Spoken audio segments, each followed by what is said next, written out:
Assalamualaikum warahmatullahi wabarakatuh. Bismillahirrahmanirrahim. Alhamdulillahi rabbil alamin. Assalatu wassalamu ala asyrafil anbiya'i wal mursalin Sayyidina wa maulana Muhammadin wa ala alihi wa sahbihi ajma'in, amma ba'd. Dumateng guru agung, guru mursyid kamil mukammil khalis mukhlisin, ayahanda guru abang handa guru, lan dumateng para khalifahipun sedaya jamaah majelis zikir thariqah Naqsabandiyah Khalidiyah, dan kepada para pemirsa semua. Dalam kesempatan ini saya mengajak bersama-sama kepada kalian semua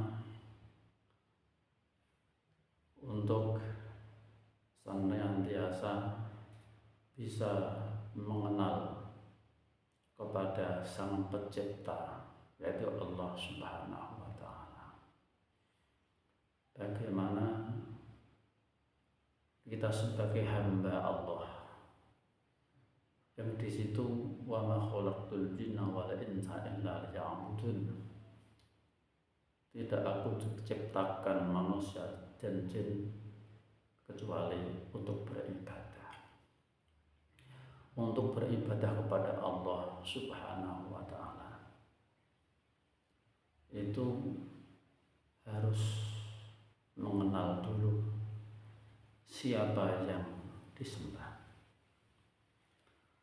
Kalau tidak mengenal siapa yang disembah, tentu ibadah itu akan tidak sampai, bahkan melayang, tidak sampai. Seperti orang yang akan menembak, itu harus dikenali sasarannya dulu.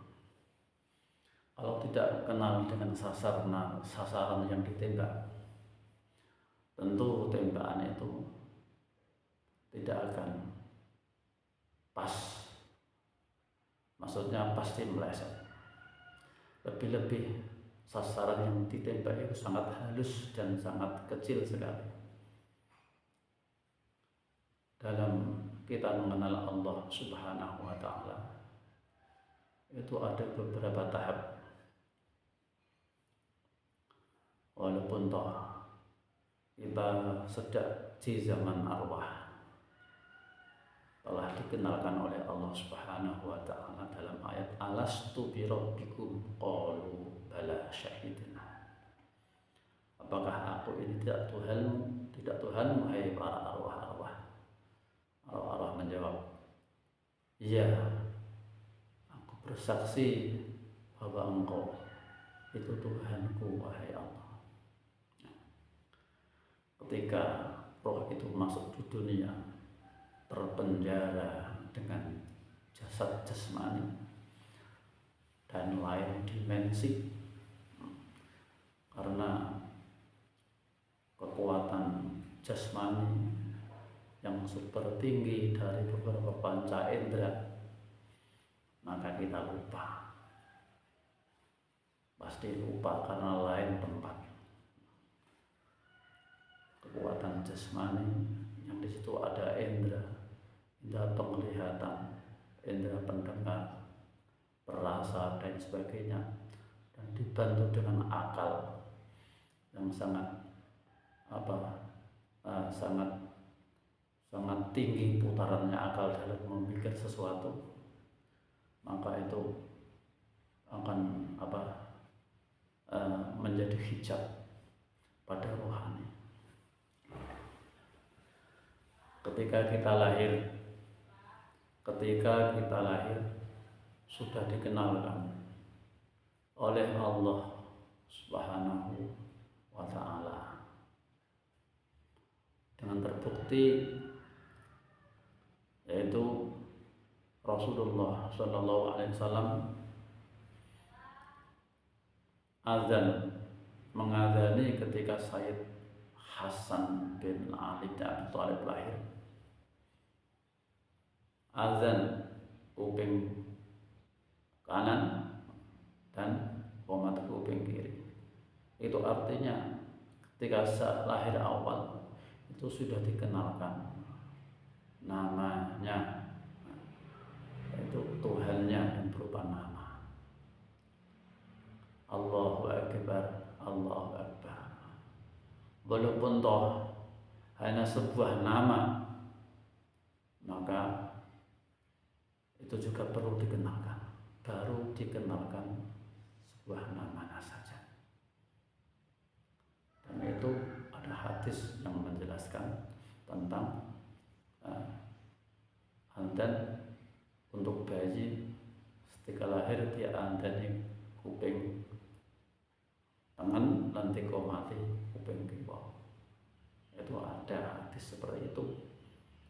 Bahkan itu ada fadilah atau manfaat tersendiri, bayi itu akan terlindungi, terhindar dari umus subyan. Umus subyan itu bahasa sekarang aman dari gangguan kuntilanak kalau dia ada. Ketika manusia semakin besar tambah ilmunya,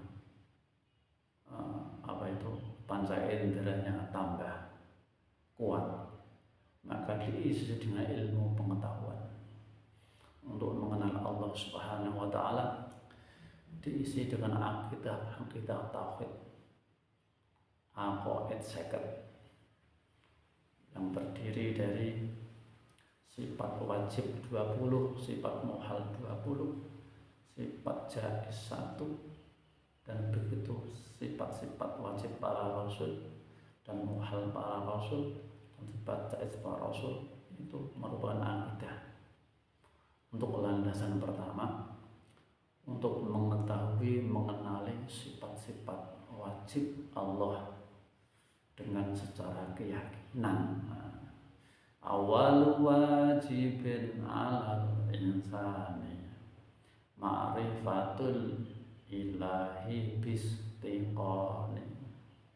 Atau menjawahir tauhid diniyah kelas 5, kelas 6, yang artinya pertama yang diwajibkan atas manusia itu mengenal Tuhannya bistiqani, dengan cara meyakini. Memang tarafnya taraf yakin, itu harus nanti ditingkatkan ke ainul yakin, bahkan ke hakul yakin. Wajib itu hanya landasan mengetahui sifat-sifat Allah 20. Tapi tidak cukup dengan itu untuk mengenal Allah. Mengenal Allah pertama lewat namanya. Walillahil asmaul husna fad'u biha. Allah itu punya nama-nama yang bagus, maka berdoalah kamu dengan nama-nama itu. Tapi ingat, Allah tidak sebuah nama. Kamu tidak boleh menyembah nama. Dan Allah juga tidak sebuah sifat saja. Kalau kamu itu hanya mengetahui sifat-sifatnya Allah, berarti cara mengenal Allah itu belum sampai. Kalau hanya mengetahui sifat 20, Allah wujud kita mbaka mukhalafatul lil hawadisi, itu anak kecil pun bisa, anak diniyah pun bisa. Itu hanya sebatas mengetahui sifat Allah saja. Nah, dan juga mengetahui afal Allah dalam tauhid. Aqaid seket, sifat 20 ya, Sifat wajib Allah 20 itu terbagi ada sifat nafsiyah yaitu sifat wujud, salbiyah ada 5, sifat ma'ani dan ma'nawiyah itu af'alullah, sifat Allah dan af'alullah. Itu hanya sebatas itu untuk mengenal sifat-sifat Allah dan af'alullah. Itu belum cukup. Untuk mengenal Allah secara hakiki itu pakai rohani. Allah yang tidak ada di dunia ini tidak bisa dikenali dengan akal panca indera manusia. Harus dikenali dengan roh yang bagaimana? Roh yang telah ditanami nur, cara mengenal Allah, cara mengenal zatnya Allah. Nah, itu dengan roh yang ditanami nur. Saya ulang lagi, untuk mengenal Allah pertama namanya, tapi tidak cukup mengenal nama karena Allah juga punya sifat. Dan untuk mengenal Allah dengan sifat itu tidak cukup karena Allah juga punya zat. Zatnya Allah hanya bisa dikenali dengan roh. Nanti yang pulang ke Allah Subhanahu wa Ta'ala ada roh kita. Roh kita kenalkan dengan Allah Subhanahu wa Ta'ala, dengan roh itu ditanami nur. Semua para nabi itu dibaiat dengan arti rohaniahnya itu ditanami nur. Nah, Nabi ketika kecil bahkan 3 kali atau berapa kali itu dibawa malaikat Jibril dan Mikail. Ketika Nabi itu di sebelah Ka'bah, terus dibawa malaikat Jibril dan Mikail, dibelah dadanya, dibersihkan dengan air Zam-Zam, lalu ditanami nur dari unsur ilahiyah. Penanaman nur ini juga ada dalil dan ayatnya, yaitu asyura limatullah. Wa kadzalika auhayna ilaika ruham min amrina ma kunta tadri mal kitabu walal imanu walakin ja'alnahu nuran nahdi bihi man nasya'u min ibadina wa innaka latahdi ila shiratin mustaqim. Demikian telah aku wahyukan Al-Quran atas perintahku yang kamu dulu tidak tahu apa itu kitab, apa itu iman, tetapi aku jadikan Al-Quran itu cahaya. Nah, Quran cahaya, Quran yang berupa nur, Quran qotib telah aku tunjukkan kepada orang-orang yang aku kehendaki dari beberapa hamba-hambaku. Aku kehendaki, aku tunjuki ke jalan yang lurus. Tadi baiatnya itu baiat penanaman nur, tidak baiat semacam janji atau ditalkin. Memang sedikit saya beri penjelasan tentang pengalaman saya bertarekat. Kan saya juga ada beberapa tarekat yang saya itu sudah alami, bahkan ada 5 tarekat yang sudah saya alami. Namanya sama tarekat, juga ada bid'ahnya, tapi nama tarekat itu ya lain-lain, juga bid'ahnya juga lain. Ada bid'ahnya hanya ditalkin zikir, ada bid'ahnya itu seperti akad-akatan, ajastu qabiltu, itu bid'ah. Ada bid'ahnya itu ditidurkan rohnya yang di BA, disuruh tidur rohnya yang di BA. Itu yang paling inti dan pokok, itu hanya di tarekat arwah. Tarekat arwah, rohnya yang di BA. Nah, itu pangan seperti itu. Maka saya bisa menyimpulkan, walaupun toh tarekat itu banyak, ya muktabar semua, bahkan melebihi dari 40, tapi saya simpulkan, ada tarekat yang levelnya itu umum, ada yang khusus, ada yang khusus. Saya tidak membeda-bedakan, itu tinggal pilih. Seperti orang naik kendaraan, pilih masuk kendaraan yang mana, yang umum atau yang khusus, ada yang khusus. Nah, itu tentang mereka ya. Maka ada tarekat itu yang rangkuman. Tarekat ya, tarekat itu seperti kendaraan. Kalau kendaraan itu tidak mampu untuk meneruskan, maka di situ akan dilanjutkan kepada kendaraan yang lain, seperti Qadiriyah wan Naqsabandiyah. Penggabungan dari tingkatan level umum ke level khusus. Kalau Naqsabandiyah Khalidiyah itu memang tarekat arwah, yang diberikan arwahnya. Itu yang saya alami tentang pengalaman saya bertarekat.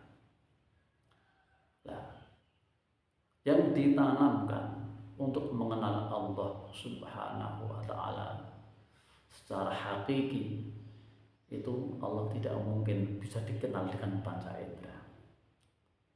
Allah, zatnya Allah hanya bisa dikenal dengan roh, tapi roh yang ditanami nur, di baiat nur,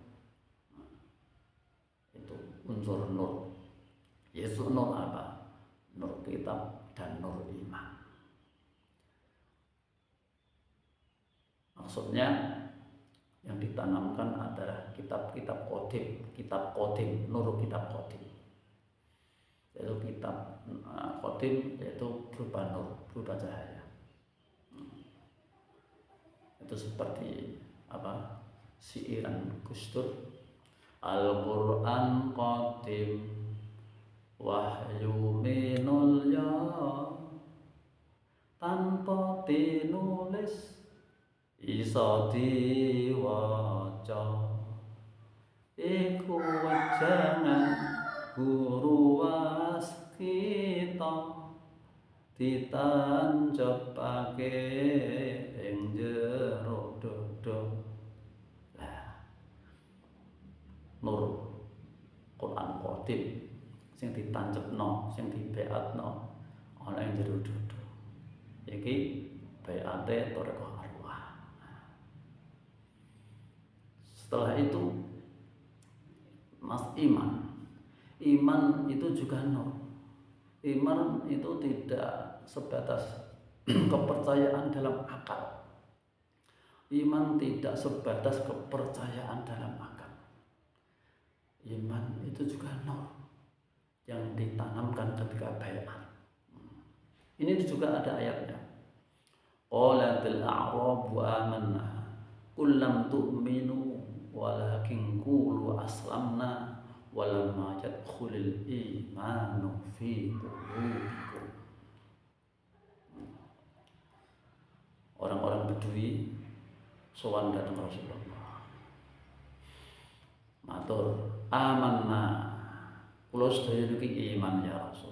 Dijawab Rasul, kowe durung iman, kul lam tu'min, kowe lagi berserah diri. Walamma yadkhulul imanu fi qulubikum, iman durung manggon, durung dilebokno, durung dimasukno ning ati-atimu, ana ing atimu. Iman secara hakiki itu juga cahaya nur Allah yang dimasukkan dibaiatkan, dimasukkan dalam hati.